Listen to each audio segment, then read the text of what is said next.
Nous sommes de retour en direct sur le plateau de TE Finance pour cette édition du 24 février 2026 de votre émission quotidienne qui s'attache à comprendre l'actualité et vous en proposer une restitution la plus objective possible, en tout cas nous l'espérons, pour que vous puissiez en fonction adapter vos stratégies d'investissement de trading bien le mieux possible. Et écoutez, pour continuer et poursuivre dans cet esprit, j'ai le plaisir de retrouver les échos de Wall Street de Ludovic Berthelot. Ludovic Berthelot qui, je vous le rappelle, est trader formateur chez Interactive Trading.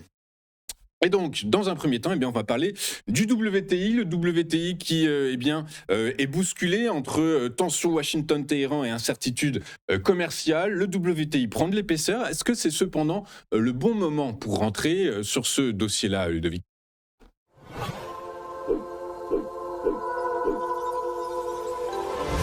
Donc, petite revue de marché aujourd'hui, nous allons avoir 3 actifs. Donc, je vais commencer par le WTI, le pétrole de la mer du Nord. Je vais commencer sur le mensuel parce que hier, on a un pré-signal qui est très intéressant ici.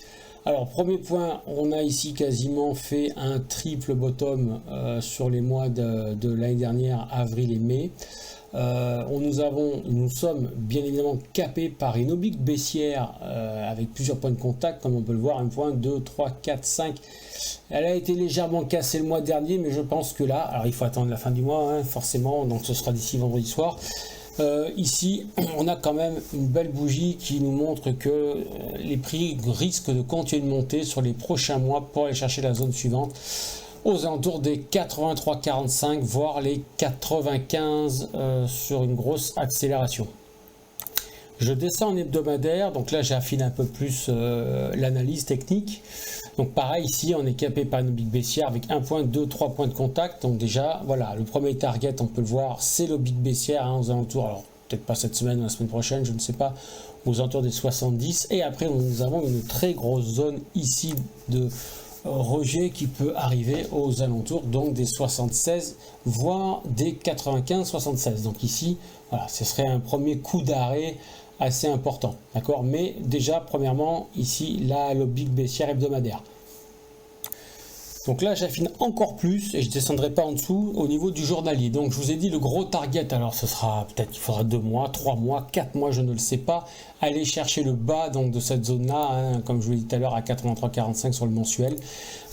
Pour ça, forcément, il va y avoir plusieurs étapes. Il va y avoir donc ce qu'on appelle des ressacs dans la montée, des corrections qui vont se faire. Donc il faut penser, donc pour ça que je pense plutôt achat sur des replis.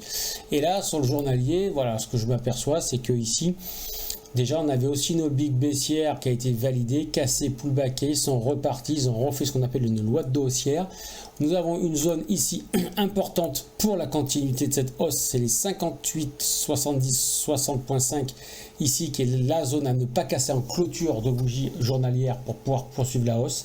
Là, pour le moment, bon, ça a tenu, il n'y a pas de souci. Ici, on avait ce qu'on appelle une zone de supply, donc une zone vendeuse qui a été cassée et qui sert de support, donc ça s'appelle une zone d'inversion de polarité. Donc là, direction, voilà, là, très clairement, alors c'est pas maintenant qu'il faut acheter le pétrole, très clair, voilà, c'est juste pour vous dire, c'est pas maintenant que j'achèterai le pétrole, c'est tout simplement parce que on a ici une zone de rejet, l'oblique baissière qu'on a vu tout à l'heure sur l'hebdomadaire qui est même parfaitement dessinée sur le journalier. Donc voilà, je pense qu'arriver sur l'oblique ici, plus la zone de contact à 68,55 et 70,40 va être un point de rejet des prix pour revenir probablement un petit peu plus bas. Et c'est ça qu'il va falloir attendre cette réjection des prix pour revenir soit sur la zone des 62,63, soit ici qui serait un niveau assez premium pour payer la zone des 58,7, soit 60,5 exactement. Donc vous l'avez compris, je suis plutôt donc acheteur sur repli sur le pétrole, pas pour le moment, d'accord, pas pour le moment, mais tout simplement pour dire qu'il se peut que sur les mois à venir, l'objectif est d'aller chercher les fameux 84, enfin 83,45, voire les 95.